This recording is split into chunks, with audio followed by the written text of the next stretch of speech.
हाँ जी, very good morning. और आज की क्लास में हम हाउस प्रॉपर्टी का नेक्स्ट कॉन्सेप्ट करेंगे जिसका नाम है अनरियलाइज्ड रेंट। रियलाइज्ड रेंट जो हमें रेंट मिल चुका है, अनरियलाइज्ड रेंट जो हमें नहीं मिला, मिलना चाहिए था बट नहीं मिला।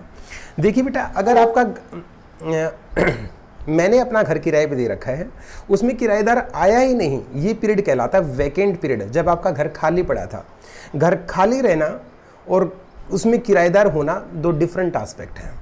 किराएदार था, देखिए बेटा दो एस्पेक्ट हैं घर के, या तो घर खाली पड़ा था या घर किराए पे चढ़ा हुआ था। खाली पड़ा मतलब क्या है? वैकेंट है। किराए पे चढ़ा है, लेट आउट है। लेट आउट में फिर से दो केस बनेंगे, या तो किराएदार तो है अब, या तो आपको रेंट मिला, रेंट रिसीव्ड, और ये आपको रेंट नहीं मिला। जो रेंट नहीं मिला उसको बोलते हैं अनरियलाइज्ड रेंट। जो किराया मेरे पास आना चाहिए था बट मेरे पास नहीं आया, तो बेटा मेरा नुकसान है, फ़ायदा मेरा नुकसान होता है। इसलिए इस नुकसान को हम, जब इनकम टैक्स डिपार्टमेंट हमसे टैक्स मांगता है कि आपने किराया खाया है तो टैक्स दीजिएगा, हम उसको क्या बोलेंगे? जी हमारा नुकसान हुआ है, बहुत सारा किराया हमारे पास आया नहीं है, तो मालिक हमें इसकी क्या दे दो? डिडक्शंस दे दो। क्या दे दो? डिडक्शन, कटौती दे दो। इट मीन्स वी कैन से इन अनरियलाइज रेंट हमारे लिए बेड डेट की तरह होता है, इरिवोकेबल होता है, और इसकी हमें क्या मिलती है? डिडक्शन मिलती है। चलिए एक बार, लेकिन हर किसी रेंट को अनरियलाइज बोला नहीं जा सकता। एक रूल 4 होता है, उस रूल 4 की जब तक 4 कंडीशंस पूरी नहीं होती तब तक उसको अनरियलाइज रेंट नहीं बोलते। चलिए एक एग्जांपल भी हम लेके चलते हैं। मान लो बेटा मैं रोहतक के अंदर बिल्कुल नया नया आया हूँ और मैंने घर किराए पे लिया। मैंने घर किराए पे लिया 1 साल के लिए। 9 महीने का किराया तो मैंने बिल्कुल टाइम से दिया, जैसे ही ओनर मांगता मैंने किराए से टाइम से किराया दिया। तो 9 मंथ का किराया जो वो रिसीव कर चुका है वो उसके हाथ में क्या है बेटा? रियलाइज्ड, जो उसको मिल चुका रियलाइज रेंट। बाकी 3 महीने का रेंट मैं टालता रहा, देता हूँ, कल देता हूँ, आज देता हूँ, इस तरीके से मैं इसको टालता रहा। और 3 महीने बाद मैं अपना बैग पैक करके वहाँ से भाग गया और लास्ट में एक स्लिप पे लिख गया, उखाड़ लो जो उखाड़ना है, मैं नहीं देता रेंट। अब 3 महीने का किराया कायदे से उस बंदे को मिलना चाहिए था क्योंकि मैंने उसका घर यूज़ किया है, लेकिन स्टिल उसको नहीं मिल पाया। और मैंने क्या बोल दिया? तेरे से जो होती वो कर ले, उखाड़ ले जो उखाड़ना है, मैं तेरा रेंट नहीं देता। अब ये 3 महीने का किराया उसके लिए क्या बन गया बेटा? Unrealised rent. Income tax department बहुत लालची होता है, क्या बोलेगा? 12 महीने मकान किराए पे चढ़ा था साहब, लाओ जी लाओ टैक्स दे दो। तो अब क्या बोलूँगा? वो बंदा क्या बोलेगा जो ओनर है? सर 12 महीने चढ़ा जरूर था, उसमें से 9 महीने तो मेरा रेंट आया है और 3 महीने का रेंट तो मालिक मेरे पास आया ही नहीं। इस रेंट को क्या बोलते हैं बेटा? अनरियलाइज रेंट बोलते हैं। एग्जाम्पल में मैंने लिख रखा है, प्रशांत किसी घर में गया था रहने के लिए, रेंट था मान लो 5,000 रुपये पर मंथ। 9 मंथ का उसने रेंट पे कर दिया और 3 मंथ के लिए उसने क्या बोल दिया? उखाड़ लो जो उखाड़ना है। तो ऐसे रेंट को इररिकवरेबल या बेड डेट बोला जाता है।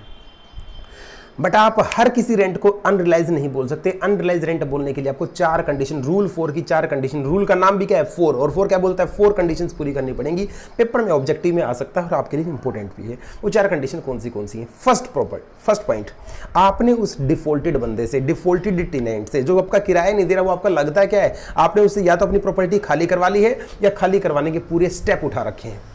हैज़ वैकेटेड, या तो उसने आपकी प्रॉपर्टी खाली कर दी है या आपने कंपेल हिम, आपको कंपेल कर दिया, आपने इसको कंपेल किया है कि मेरी प्रॉपर्टी को क्या कर दे? खाली कर दे। पहली कंडीशन। दूसरी, उसके पास आपकी कोई और प्रॉपर्टी नहीं होनी चाहिए, ना ही आपके पास वो कहीं और जॉब करता हो, क्योंकि अगर वो जॉब करता होगा तो बेटा आप उसकी सैलरी से काट लेंगे।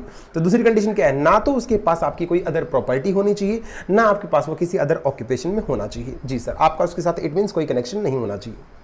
तीसरा, आपने आपके सारे रीजनेबल स्टेप उठा लिए, फिर भी आप वो रेंट रिकवर नहीं कर पाए। कोर्ट में आप चले गए, केसेस आपने कर लिए, धमकी आपने दे ली, थ्रेटनिंग आपने कर लिया, सब कर लिया आपने जो करना था, लेकिन आप उससे रेंट रिकवर नहीं कर पाए। और 4th पॉइंट, वो जो टेनेंसी है, जो आपके अंदर किराएदारी का एग्रीमेंट था आप दोनों के बीच में, वो बोगस नहीं था, जेन्युइन था। कई लोग क्या करते हैं बेटा? जानबूझ के दिखा देते हैं ये मेरा अनरियलाइज रेंट हो गया। ऐसा नहीं, जेन्युइन काम होना चाहिए। तो टेनेंसी क्या होना चाहिए? बोनाफाइड। बोनाफाइड क्या होता है बेटा? जेन्युइन होना चाहिए। 4 कंडीशंस अगर पूरी होती है तो ये आपका क्या बन जाएगा? Unrealise rent. और इसके ऊपर हमें टैक्स पे करना नहीं होता। ये जीएवी निकालते टाइम इग्नोर कर दिया जाता है। क्या कर दिया जाता है? इग्नोर। इसको बिल्कुल साइड कर देते हैं।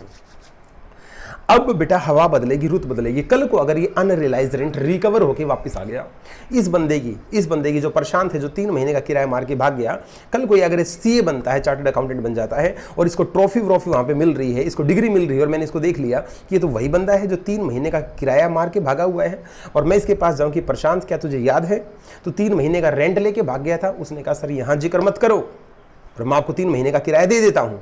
जैसे उसने मेरे को 3 महीने का किराया पकड़ाया, मान लो मेरे पीछे इनकम टैक्स ऑफिसर खड़ा है, वो क्या बोलेगा, क्या आ गया आपके पास? मैंने कहा अनरियलाइज रेंट था, वो आज रियलाइज्ड हो गया। तो इनकम टैक्स ऑफिसर क्या बोलेगा, क्या आपने उस टाइम पे इस पे टैक्स दिया था? मैंने कहा नहीं, मुझे छूट मिली थी। कहता अब ये क्या हो गया, रियलाइज्ड, अब क्या दे दो इसके ऊपर tax. It means we can say जैसे ही अनरियलाइज रेंट होता है रियलाइज, ध्यान सुनो बेटा, जैसे ही अनरियलाइज रेंट होता है रियलाइज्ड, यू हैव टू पे टैक्स ऑन दैट, आपको उसके ऊपर टैक्स पे करना पड़ता है। लेकिन मैं भी बहुत चालू हूं, मैं क्या बोलूंगा, सब पूरे पे तो टैक्स मैं नहीं दूंगा। उसने कहा क्यों? मैंने कहा जो अनरियलाइज रेंट आया है, क्या उसमें से फ्लैट 30% की छूट जो सभी को मिलती है रिपेयरिंग की, मेंटेनेंस की, क्या इसमें से घटी हुई है? उसने कहा ये तो नहीं घटी हुई। तो जो अनरियलाइज रेंट आपको रिकवर होता है उसमें से फ्लैट 30% क्या कर देते हैं बेटा, लेस कर देते हैं, डिडक्शंस के नाम का, रिपेयर, मेंटेनेंस एटसेट्रा, क्योंकि इसमें से वो हिस्सा लेस नहीं हुआ था, इसलिए उसको क्या करते हैं, लेस। तो पेपर में आपको क्या करना है, 2 ट्रीटमेंट करने हैं। अनरियलाइज रेंट रिकवर्ड, जैसे ही देखिए उसको लिखा लेस 30% डिडक्शन, घटाने के बाद जो ही आया है इसको net income of house property में प्लस करके क्या लग जाएगा, टैक्स लग जाएगा। Recovery of unrealise rent section 25A के अंदर है। 25 सेक्शन बताता है अनरियलाइज रेंट क्या होता है और 25A बताता है रिकवरी ऑफ अनरियलाइज रेंट क्या होता है। रेंट रिसीव्ड लिखो, लेस 30% फ्लैट डिडक्शन मिल जाएगी, जो बच गया वो आपकी नेट इनकम है। सर अगर प्रशांत ने अनरियलाइज रेंट के ऊपर आपको इंटरेस्ट भी पे किया हो, तो अब ये इतना मतलब साफ दिल का आदमी बन गया प्रशांत, कहता सर 3 महीने का ये तो पकड़ो आपका किराया 20,000 रुपये, और 20,000 के ऊपर मैंने आपको लेट दिया ना, तो आपका दिल नहीं दिखाऊंगा, ये इसके ऊपर पकड़ो 10,000 रुपये का इंटरेस्ट। अब यहाँ मसला है बेटा, जो किराया आया है वो तो हाउस प्रॉपर्टी की इनकम है, पर जो इंटरेस्ट आया है वो आपकी कहाँ की इनकम है, इंटरेस्ट आपकी इनकम फ्रॉम अदर सोर्स की इनकम है। कुछ बच्चे गलत ट्रीटमेंट करते हैं, पूरा का पूरा हाउस प्रॉपर्टी में टैक्सेबल करते हैं, बेटा ऐसे नहीं करना है। अनरियलाइज रेंट जो मिला वो हाउस प्रॉपर्टी में टैक्सेबल, अनरियलाइज रेंट के ऊपर इंटरेस्ट अगर मिलता है तो आपको कहां ले जाना है, इनकम फ्रॉम अदर सोर्स में लेके जाना है। एक बच्चे की और क्वेरी थी, सर मैंने कोर्ट कचहरी में वकील करके अनरियलाइज रेंट मिला, मुझे रेंट मिला 20,000 पर वकील पे खर्च हो गया 10,000, क्या मुझे 10,000 रुपये की छूट मिलेगी? बेटा ध्यान दीजिएगा, जो फ्लैट 30% माइनस कर दिया ना उसमें सारे खर्चे आ चुके हैं।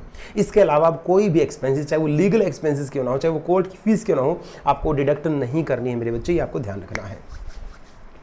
जी sir, treatment while calculating GAV calculate करते टाइम क्या ट्रीटमेंट करना है वो मैं नेक्स्ट वीडियो में बताऊंगा कि टेक्निकल जीएवी कैसे निकाली जाती है, कॉम्प्लेक्स जीएवी कैसे निकाली जाती है। फटाफट आज की क्लास में जो सीखा एक बार रिवाइज कर लीजिएगा। अनरियलाइज रेंट जो मेरे पास रियलाइज ही नहीं हुआ, वैकेंसी अलग चीज़ होती है, अनरियलाइज अलग चीज़ होती है। वैकेंसी में तो किराएदार होता ही नहीं है, अनरियलाइज में किराएदार होता है, बट क्या बोलता है, उखाड़ लो जो उखाड़ना है।